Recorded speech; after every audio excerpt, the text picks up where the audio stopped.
You know, one of the characteristics of campaign season that I really love is that many right-wing politicians feel a need to conduct interviews that normally they wouldn't conduct, meaning they go on outlets that aren't just super right-wing and will do softball interviews. And in this case, it's Republican Senator Marco Rubio, who's supportive of Donald Trump, and appeared on ABC News' This Week. And finally, there was a chance for Jonathan Karl to confront Marco Rubio on things that, again, rarely is he asked about, because rarely does he do these sorts of interviews. But again, in campaign season, you kind of got to reach out to more voters than just that right-wing media bubble. And so I want to walk you through a few of these moments. It didn't go well, as you can expect, for Marco Rubio. And I'll remind you, as we'll get to, of the fact that Rubio used to have tough words for Trump, not so much anymore. Now he's auditioning to be Trump's VP. While you're watching this, please make sure you're subscribed to the YouTube channel. So important, so helpful. Here it is. Well, I want to play you something that President Trump said this week about Democrats and Israel. Take a listen. Any Jewish person that votes for Democrats hates their religion. They hate everything about Israel, and they should be ashamed of themselves, because Israel will be destroyed. I assume you don't agree with that. Well, I think that there's an argument. There's a difference between being, pro-Israel, and there are people, being your religion and being pro-Israel can be two separate things. And then there's people that are pro-Israel but maybe don't like Netanyahu or what have you. At the end of the day, my view of it is pretty consistent, and that is that.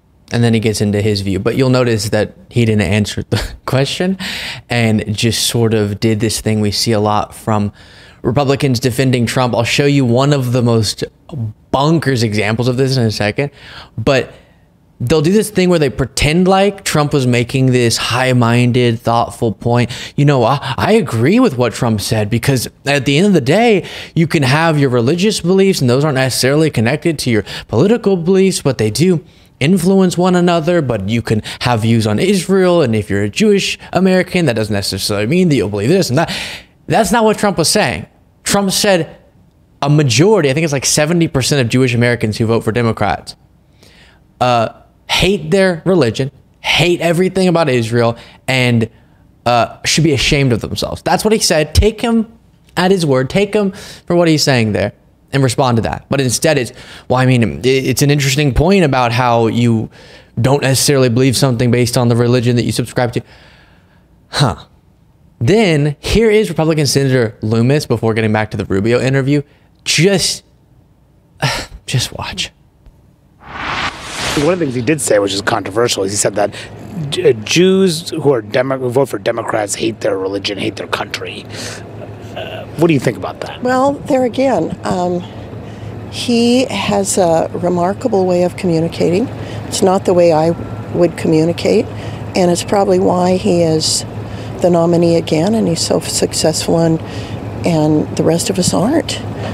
It is a very unique style. I'm not going to say I understand it, but it works for him. Yeah. What did you say? Trump has a remarkable way of communicating. It's not the way I would communicate, and it's probably why he's the nominee again. He's so successful. That she says, and we're not. So self-deprecating.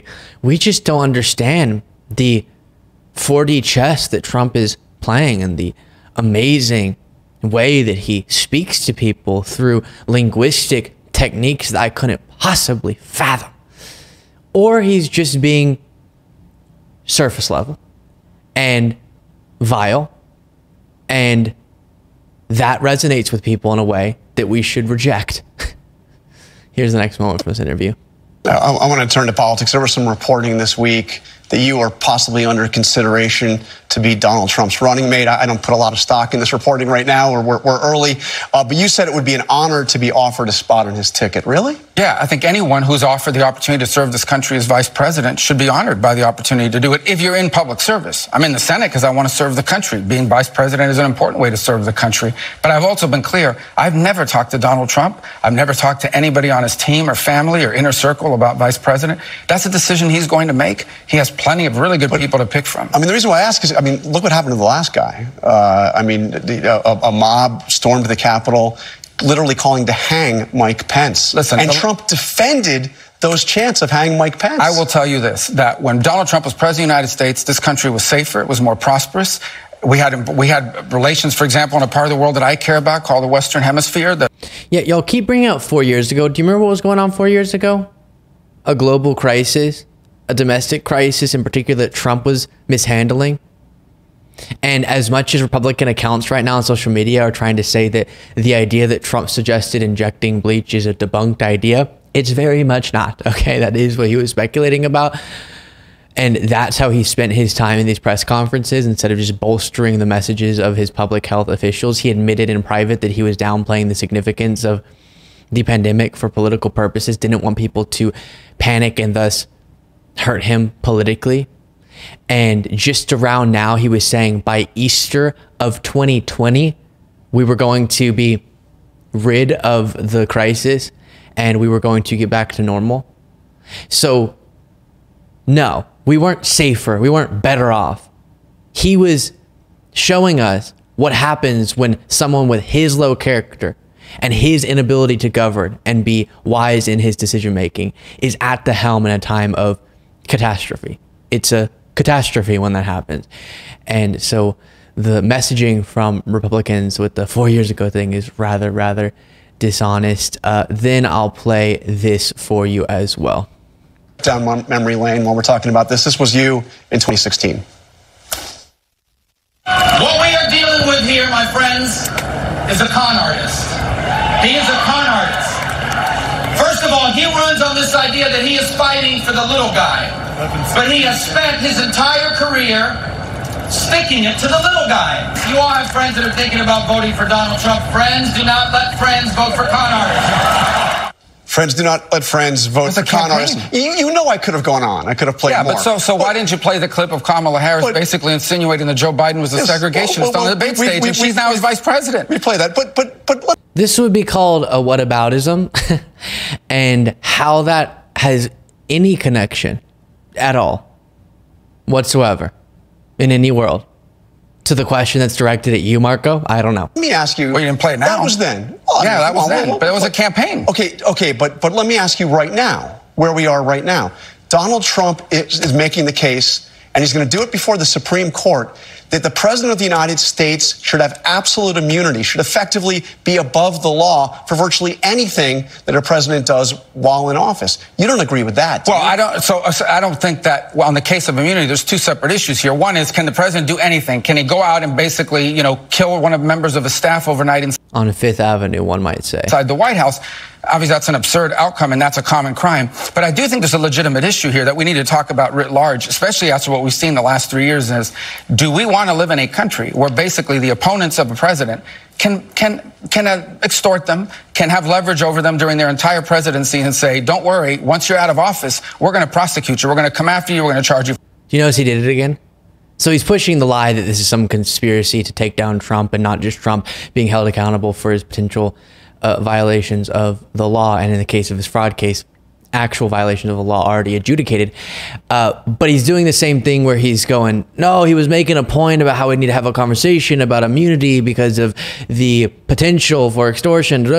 No, Trump is saying absolute immunity, total immunity for anything a president does in office.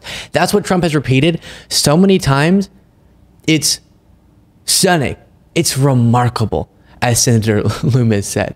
Just his way of speaking and compelling people is just something to behold.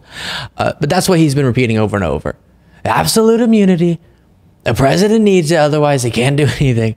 And it won't even be the presidency. And so, no, Marco, there is a level of immunity for actions that are within presidential, presidential duties, official duties of a president. You do have to protect them in some sense for the military actions that they direct and things to that effect. But trying to unilaterally reject the results of an election to keep yourself in power and illegally attempting to disenfranchise millions of voters, that doesn't fall within your official duties as president. And that's why Trump's saying absolute immunity, not just selective immunity, as has always been the case, but absolute is the term he keeps using. There it is. Didn't go well for Marco. Make sure you subscribe to the YouTube channel, click the alert bell, like button, all the good things, and you can get the daily bonus show at lukebeaslyshow.com/membership.